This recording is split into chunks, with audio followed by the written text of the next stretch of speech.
je ne sais. Ce que Max Gallo aurait pensé du moment où nous sommes,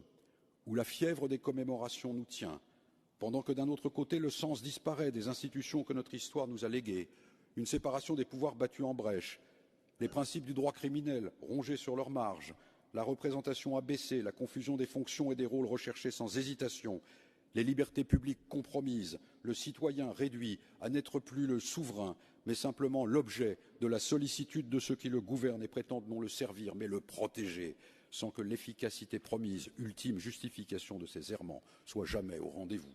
Chacun faisant appel au gouvernement, aux procureurs, aux sociétés de l'information, pour interdire les opinions qui le blessent, où chaque groupe se croit justifié de faire passer chacun pour son compte la nation au tourniquet des droits de créance, où gouvernement et parlement ensemble prétendent, comme si la France n'avait pas dépassé la minorité légale, en bannir toute haine, oubliant qu'il est des haines justes et que la République s'est fondée sur la haine des tyrans. La liberté, c'est être révolté, blessé, au moins surpris par les opinions contraires. Personne n'aimerait vivre dans un pays où des institutions généralement défaillantes dans leurs fonctions essentielles, celles de la représentation comme celles de l'action, se retrancheraient en nous disant quoi penser, comment parler et quand se taire.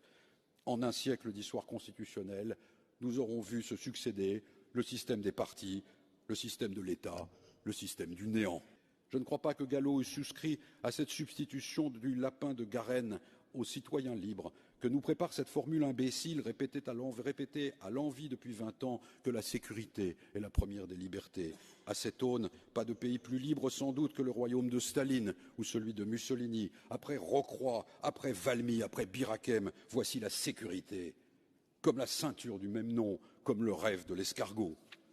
Max Gallo se souvenait que nos prédécesseurs avaient créé, maintenu, défendu le trésor de la liberté dans des époques autrement plus dangereuses que la nôtre. Il avait pressenti ce fléchissement de l'intelligence et de la volonté qui nous fait consentir à toutes les platitudes, et l'on s'en va répétant que les temps sont difficiles. Mais les temps, comme Max Gallo nous l'a rappelé pendant un demi-siècle, sont toujours difficiles pour ceux qui n'aiment pas la liberté.